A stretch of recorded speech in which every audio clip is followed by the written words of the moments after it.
Bruce Lee heard a famous boxer say, "You hit first, weak actor." 4 seconds later. The year was 1964, in a dimly lit boxing gym on the outskirts of Oakland, California. The heavy bag swung lazily in the stale air, and the smell of sweat and leather hung thick, like a warning. What happened inside those walls over the next few minutes would never make the newspapers. There would be no police report, no hospital records, no official documentation of any kind. And yet, among those who were there, trainers, fighters, a handful of onlookers who had wandered in from the street, the story would be passed down for decades, spoken in low voices, always with the same mixture of disbelief and awe. This is one of those stories. It begins with a young Chinese man, 23 years old, walking through the front door of a place where he clearly did not belong. Bruce Lee had been in Oakland for only a few months. He was not yet famous. He had no films to his name, no television appearances, no international reputation. He was simply a martial arts instructor with a small school and a growing circle of students, some of whom happened to be white, black, and Latino, a fact that had already earned him enemies within the traditional Chinese martial arts community. But this gym was not Chinese territory. This was a boxer's world. The man who ran the place was a former professional heavyweight named Earl Rollins. Rollins had fought 32 professional bouts in the 1950s, winning 26 of them, 17 by knockout. His hands were thick and scarred, his nose flattened from years of punishment, and his voice carried the kind of authority that came from having put men on the canvas for a living. When Bruce Lee walked in that afternoon, Rollins barely looked up from the speed bag. He was working, but someone else did. His name was Victor Galindo, a cruiserweight with a 14-2 record and a reputation for ending fights early. Galindo was 28 years old, 6 feet tall, and carried 205 pounds of dense, ring-tested muscle. He had grown up in East Los Angeles, learned to fight in the streets before he ever learned to fight in a gym, and had little patience for what he considered circus acts. And to Galindo, that is exactly what Bruce Lee appeared to be. Lee had come to the gym at the invitation of a mutual acquaintance, a trainer, who had seen him demonstrate some techniques at a local YMCA and thought Rollins might be interested in a conversation, perhaps a collaboration, perhaps something more. But Galindo saw only a small Chinese man in a black silk jacket standing in the doorway. For a long moment no one spoke. Bruce Lee's eyes moved slowly across the room, not nervously, not cautiously, but with the calm precision of someone cataloging exits, distances, and potential threats. His posture was relaxed. His hands hung loosely at his sides. To anyone unfamiliar with combat, he might have looked completely at ease. To anyone who understood violence, he looked like something else entirely. Galindo stepped away from the heavy bag he had been working. He pulled off his gloves and tossed them onto a nearby bench. Then he walked directly toward the visitor, stopping less than 3 feet away. "You lost, little man?" Bruce Lee did not step back. He did not blink. "I was invited," he said simply. Galindo smiled, not with amusement, but with the slow, predatory grin of a man who had found his entertainment for the afternoon. "Invited," he repeated. "To do what? Show us your little karate moves." A few of the other fighters in the gym had stopped what they were doing. The rhythm of the space, the thudding of bags, the skip of ropes, the shuffle of feet on canvas, had fallen silent. "I teach kung fu," Lee said. His voice was calm, almost soft. "If you're curious, I would be happy to explain the difference." Galindo laughed. It was a short, sharp sound filled with contempt. "Gung fu," he said, mocking the pronunciation. "That the stuff with the flying kicks and the funny noises?" He turned to the room, playing to his audience. "Hey, maybe he can break a board for us." "You bring any boards, little man?" Bruce Lee said nothing. His silence seemed to irritate Galindo more than any response could have. The gym had grown completely still. Even the overhead fans seemed to slow their lazy rotations, casting long sweeping shadows across the concrete floor. Galindo took another step forward. He was close enough now that Bruce Lee could smell the sweat on him, could see the old scar tissue above his left eye, could count the veins standing out on his forearms. "You know what I think?" Galindo said, his voice dropping lower. "I think you're one of those guys who makes a living fooling people, teaching housewives and accountants how to feel tough, charging them money for fairy tales."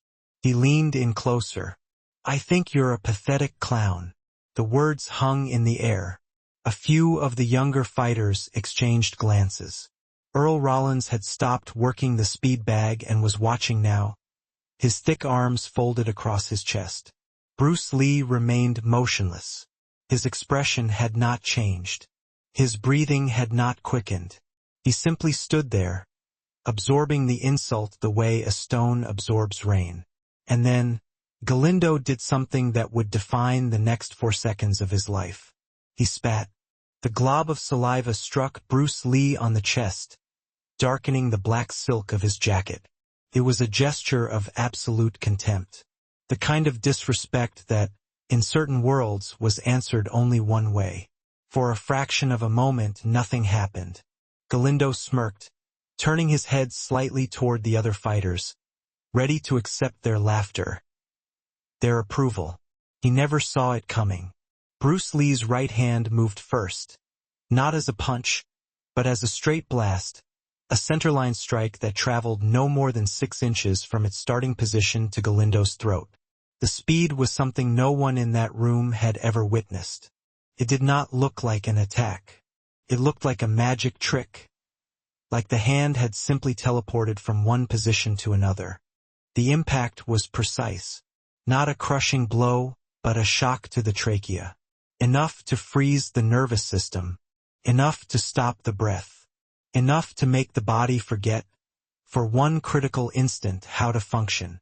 Galindo's eyes went wide. Before he could react, before he could raise his hands or step back or do anything at all, Bruce Lee's left hand was already in motion. It came across in a short hooking arc and struck Galindo on the right temple. Not with a fist, but with the bottom of the palm, the heel of the hand, a blow designed to rattle the brain inside the skull without breaking the bones of the attacker's fingers. Galindo staggered. His legs were still trying to hold him up, but the signals from his brain were scrambled, delayed, confused. He looked like a man trying to walk on a ship's deck during a storm. Bruce Lee did not pause. He did not admire his work. He did not wait to see if his opponent would recover. His right leg came up in a short, sharp arc. A low kick aimed not at the head or the body, but at the side of Galindo's left knee. The impact was surgical. The joint buckled inward at an angle it was never designed to bend. Galindo collapsed. He went down hard, his shoulder striking the concrete floor, his mouth open in a silent scream. The pain in his knee had not yet fully registered in his conscious mind. But his body knew. His body understood that something fundamental had been broken. For seconds, that was all it had taken. For seconds. From the moment the saliva left Galindo's lips to the moment he lay crumpled on the ground, gasping for air, clutching his knee, unable to rise. The gym was silent. No one moved. No one spoke. The younger fighters stared with their mouths open, trying to process what they had just seen. Earl Rollins had unfolded his arms and taken a single step forward, his eyes fixed on the small Chinese man standing in the center of the room. Bruce Lee had not broken a sweat. His breathing was unchanged. His jacket was still stained with Galindo's spit, but he made no move to wipe it away. He looked down at the fallen boxer for a long moment. "Gung Fu," he said quietly.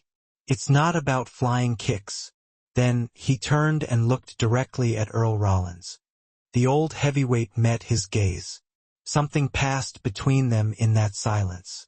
Not hostility, not fear, but recognition. The recognition of one predator assessing another.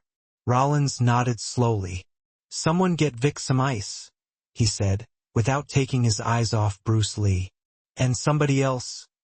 Get this man a chair. No one rushed to help Galindo for a long, uncomfortable moment. The fallen boxer remained exactly where he was, curled on his side, one hand pressed against his damaged knee, his breath coming in short, ragged gasps. The other fighters watched him, but none of them moved. It was as if they were afraid that any sudden motion might draw the attention of the man still standing in the center of the room. Finally, one of the younger trainers, a wiry man in his 40s with a towel draped over his shoulder, broke from the group and knelt beside Galindo. He spoke in low tones, trying to assess the damage, trying to determine whether this was a hospital situation or merely a bag of ice situation. Bruce Lee did not watch. He had already shifted his attention to Earl Rollins, who had gestured toward a bench near the far wall. Lee walked to it without hurry, his footsteps light and nearly silent on the concrete floor. He sat down, crossed one leg over the other, and waited. Rollins approached slowly. He pulled a metal folding chair from against the wall, the legs scraping against the floor with a sound that seemed unnaturally loud in the stillness.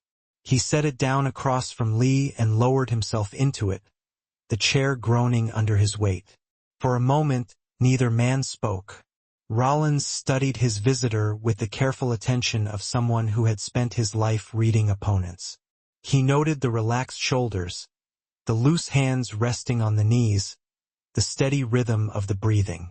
He noted the way Lee's eyes moved, not nervously, not scanning for threats, but simply observing, cataloging, filing away information for future use.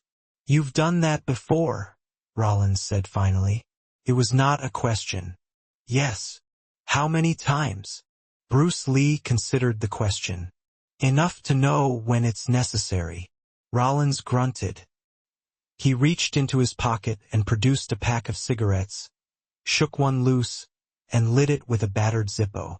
The flame illuminated the deep lines of his face, the old scars, the flattened bridge of his nose. "Vic's got a big mouth," he said, exhaling smoke. "Always has. But he's not a bad fighter. 14-2. 17 knockouts between pro and amateur. Fast hands. Good instincts." He paused, letting the cigarette burn between his fingers. "You put him down in 4 seconds. Maybe less."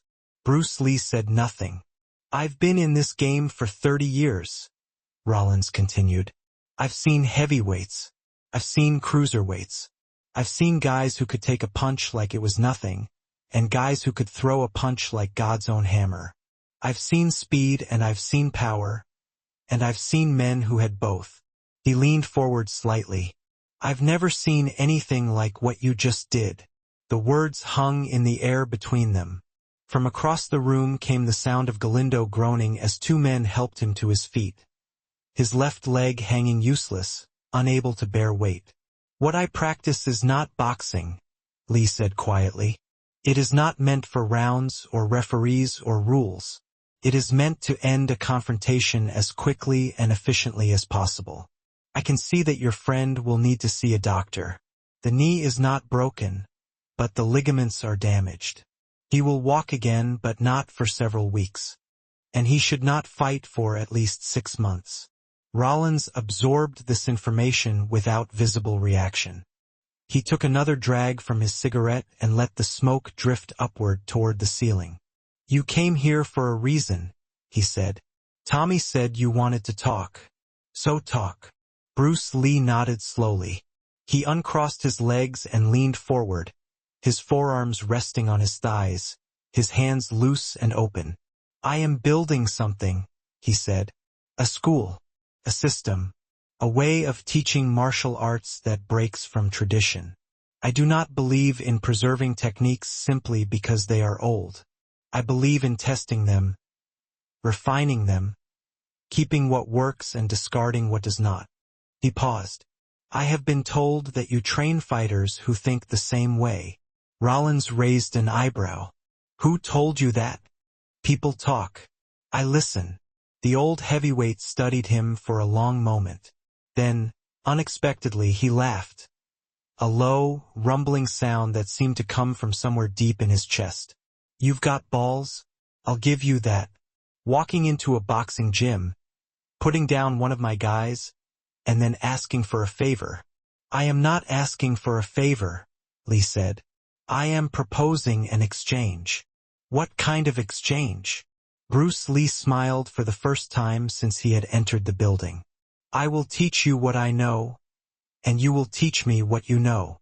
The room had grown quieter still. The other fighters had stopped pretending not to listen. Even Galindo, now propped against the wall with a bag of ice pressed to his knee, was watching through pain-narrowed eyes. Rollins said nothing for a long time.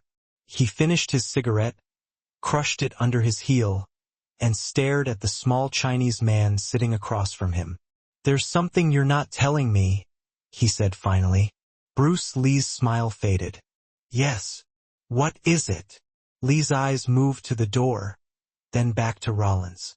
"There are people who do not want me to teach," he said. "People who believe I am betraying my culture by sharing these methods with outsiders. They have already sent messages. Warnings." He paused. "Soon, they will send more than messages." Rollins did not respond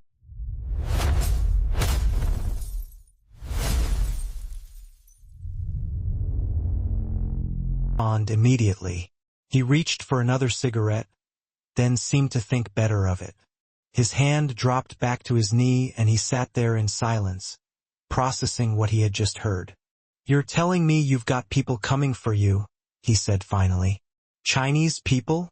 Martial arts people?" "Yes. And you walked into my gym, a stranger's gym, and started a fight with one of my best guys, knowing that you've already got enemies lined up waiting to take a shot at you?" Bruce Lee's expression did not change. "I did not start the fight. You didn't walk away from it either." "No, I did not." Rollins leaned back in his chair. The metal frame creaked beneath him. He looked across the room at Galindo, who was being helped toward the back office by two of the younger fighters. His face pale, his jaw clenched against the pain. "Vic's going to want a rematch," Rollins said. "When his knee heals. He's not the type to let something like this go." "I understand." "Do you?" Rollins turned back to face him. "Because what I saw today, that wasn't a fight. That was an execution. You took him apart like he was nothing, like he was a beginner. And Vic Galindo is a lot of things, but he is not a beginner." Bruce Lee remained silent. "So here's what I'm trying to figure out," Rollins continued. "If you can do that to a professional fighter, a man who's been training his whole life, who's been in the ring with killers, then why do you need me? Why do you need anyone?" It was the question Lee had been waiting for. He stood up slowly, not to intimidate, not to assert dominance, but simply to move. He walked a few paces toward the center of the room, his hands clasped loosely behind his back. The overhead lights cast sharp shadows across his face. "What I did to your fighter," he said, "I can do to almost anyone.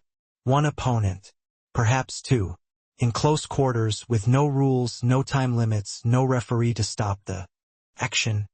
I am confident in my abilities." He turned to face Rollins. "But what is coming is not one opponent." The words settled into the room like smoke. "How many?" Rollins asked. "I do not know. 5? Perhaps 10. Perhaps more. And they're all trained like you. Some of them have trained longer than I have been alive. Some of them have killed before. Not in competition. Not in sport. In reality." Rollins exhaled slowly. He had been in enough dangerous situations to recognize when someone was telling the truth, and the man standing before him was not exaggerating. He was not seeking sympathy. He was simply stating facts. "When?" Rollins asked. "Soon. Weeks, maybe less." "And you're planning to fight them all alone?" Bruce Lee smiled, but there was no warmth in it. "I am planning to survive. There is a difference." He walked back toward the bench and sat down again, his movements fluid and unhurried. He looked at Rollins with an expression that was almost curious, as if he were studying a puzzle he had not yet solved. "You asked why I need you," Lee said. "The answer is simple. I am fast. I am precise. I understand angles and distance and timing better than most people will ever understand anything. But I am small. I weigh 140 pounds. Against a single opponent, size does not matter if I strike first and strike correctly. Against many opponents, coming from multiple directions, I cannot rely on speed alone." He paused. "I need to learn how to absorb punishment, how to take a blow and keep moving, how to survive when the first strike does not end the fight." Rollins studied him for a long moment. "You want me to teach you how to get hit?" "Yes. That's not something most people ask for." "I am not most people." The gym had grown quiet again. The few remaining fighters had drifted closer, drawn by the conversation, their earlier fear slowly giving way to curiosity. They had never heard anyone talk to Earl Rollins this way, not with arrogance, but with a calm, matter-of-fact certainty that seemed to come from somewhere beyond ego. Rollins rubbed his jaw thoughtfully. His eyes moved from Bruce Lee to the door, then back again. "These people who are coming for you," he said. "What happens if they find out you've been training here? What happens to my gym? To my fighters?" Bruce Lee did not look away. "That is a risk," he admitted. "I will not pretend otherwise." "And you expect me to take that risk for a man I just met? A man who put one of my guys in the hospital?" "No." Lee shook his head slowly. "I expect nothing. I'm offering an exchange. What you do with that offer is your choice." Rollins was silent for a long time. Then he stood up, the chair scraping against the floor. He walked past Bruce Lee without a word. Moving toward the back of the gym, he stopped at a heavy bag hanging from a rusted chain, placed one scarred hand against the leather, and stood there for a moment, his back to the room. When he finally spoke, his voice was low. "Come back tomorrow, 6 in the morning, before anyone else gets here." He did not turn around. "And bring that speed of yours. You're going to need it." Bruce Lee returned the next morning at exactly 6 o'clock. The gym was empty. The heavy bags hung motionless in the gray light filtering through the dirty windows.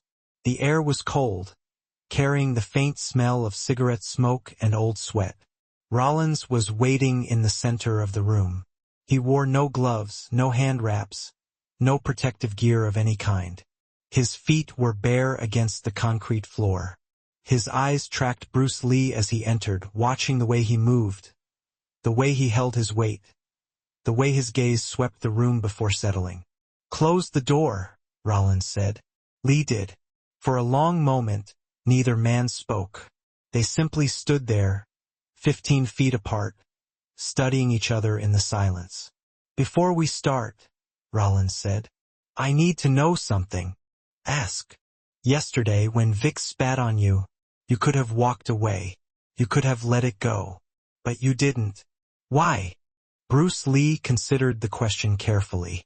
His expression remained calm, but something shifted behind his eyes. A flicker of something older, something that had been carried for a long time. "Because I've walked away before," he said quietly.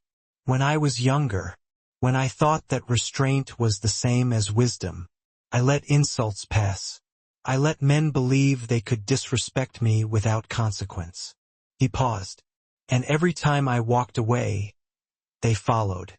They pushed harder. They took more, because they believed my silence meant weakness." Rollins nodded slowly. He understood. He had seen it himself in the ring and outside of it, the way certain men interpreted mercy as an invitation. "So yesterday," Lee continued, "when your fighter spat on me, I made a choice.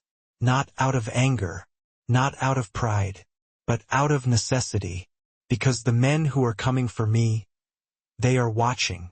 They have eyes in places I cannot see. And if word reached them that I allowed myself to be humiliated in a boxing gym, they would come faster. They would come harder. They would believe I had already been broken. The words hung in the air. Rollins absorbed them in silence. Then he walked to the far wall where a row of wooden staffs leaned against the concrete. He selected one, thick, solid, about 4 feet long, and tossed it to Bruce Lee. Lee caught it without looking. "Today," Rollins said, picking up a staff of his own, "we find out what you're made of. Not how fast you can hit, not how precise you can be, but how much you can take when the world hits back." He settled into a stance, the staff held loosely across his body. "Because those men who are coming, they're not going to stand still and let you pick them apart. They're going to swarm you. They're going to hurt you. And if you can't keep moving when the pain starts, all that speed won't mean a damn thing." Bruce Lee adjusted his grip on the staff. His weight shifted slightly, settling into something that was neither a boxing stance nor a traditional martial arts posture, but something in between. "I understand," he said.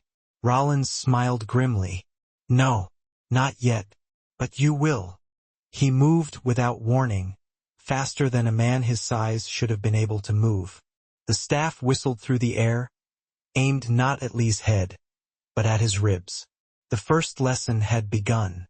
The staff caught Bruce Lee across the ribs.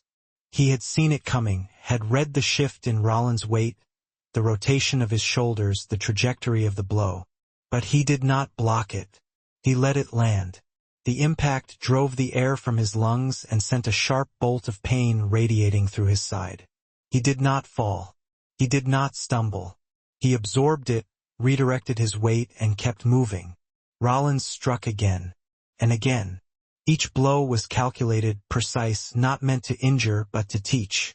To show Bruce Lee what it felt like when the body took damage and the mind had to keep working anyway. For 20 minutes they moved through that empty gym like two shadows, engaged in a conversation that had no words. The crack of wood against wood. The dull thud of impact against flesh. The sharp rhythm of breathing.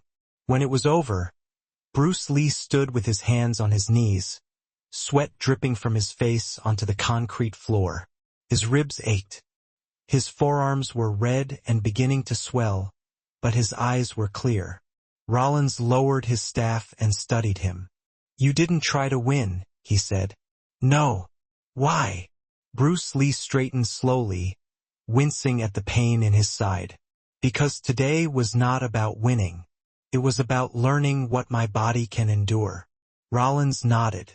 Something in his expression changed. A softening around the eyes, a grudging respect that had not been there before. "Same time tomorrow," he said. "And the day after that. Until those men of yours show up." They trained together for 19 days. Each morning before dawn, Bruce Lee would arrive at the gym. Each morning, Rollins would find new ways to test him. Not just his speed, not just his technique, but his ability to think through pain. To adapt when the plan fell apart. To keep fighting when every instinct screamed at him to stop. And each morning, Bruce Lee got better. Not just at taking punishment, at something deeper. At understanding that combat was not a performance. It was a negotiation between the body and the will, between what was possible and what was necessary. On the 20th day, the men came. There were 7 of them. They arrived at Bruce Lee's school in Oakland just after sunset, when the streets were quiet and the windows of nearby buildings had gone dark. They did not announce themselves. They did not issue challenges. They simply walked through the front door. Bruce Lee was alone. He had sent his students home early that evening. Some instinct, some premonition, had told him that tonight would be different. He stood in the center of the training floor, barefoot, wearing a simple black shirt and loose trousers. The leader of the group stepped forward. He was older than the others, perhaps 50, with gray streaking his temples and the calm, measured posture of a man who had done this many times before. "You were warned," he said in Cantonese. "You did not listen." Bruce Lee did not respond. The first attacker came from his left. A young man, fast, trained in the traditional ways. He threw a straight punch aimed at Li's jaw. He never made contact. What happened next would be debated for years. The accounts varied. Some said the fight lasted 3 minutes. Others said 5. Some claimed Bruce Lee fought with a staff. Others insisted he used only his hands. A few whispered that he moved so fast, so fluidly, that it seemed less like combat and more like water flowing through broken stone. But on one detail every account agreed. When it was over, Bruce Lee was the only man standing. He was not unharmed. His lip was split. 2 of his ribs were cracked. His left hand was swollen and would later be revealed to have a hairline fracture across the 3rd metacarpal. Blood ran down his forearm from a gash he did not remember receiving. But he was standing. And the 7 men who had come to silence him, to teach him a lesson about tradition, about respect, about knowing his place, were scattered across the floor of his school like broken furniture. Some were unconscious. Others groaned softly, clutching damaged limbs, staring up at the ceiling with the hollow eyes of men whose certainties had just been shattered. The old leader was the last to fall. He lay on his back near the doorway, one arm bent at an unnatural angle, breathing in short, shallow gasps. Bruce Lee walked over to him and stood there, looking down. "I was warned," Lee said quietly. "And I listened. I listened to every word. I understood exactly what you intended to do." He crouched down, bringing his face closer to the old man's. "But you did not listen to me. You did not understand what I've become." He stood up and walked to the window. Outside, the street was empty. The night was silent. "Go back to the men who sent you," he said, without turning around. "Tell them what happened here. Tell them that the next time they send 7, I will send back 7. And if they send more, I will send back more. This ends when they decide it ends. Not before." Earl Rollins heard about it 3 days later. He was sitting in his office, going through the week's receipts, when one of his fighters came in with the news. A friend of a friend had been there, had seen the aftermath, had counted the bodies being loaded into cars and driven away. Rollins listened in silence.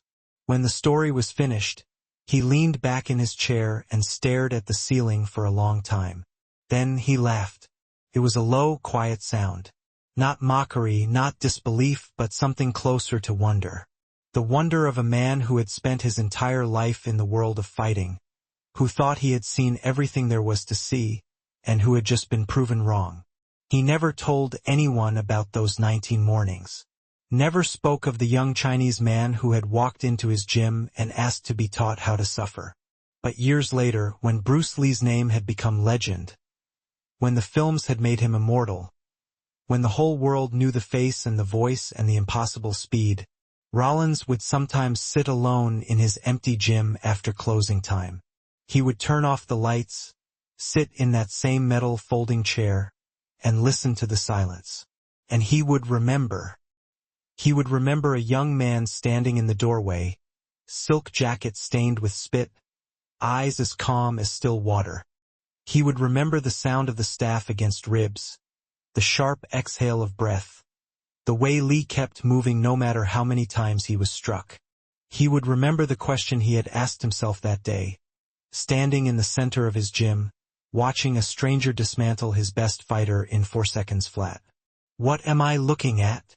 For 30 years he had wondered, and now, watching the tributes pour in from around the world, watching the old footage play on every television screen, watching millions of people mourn a man they had never met, he finally had his answer.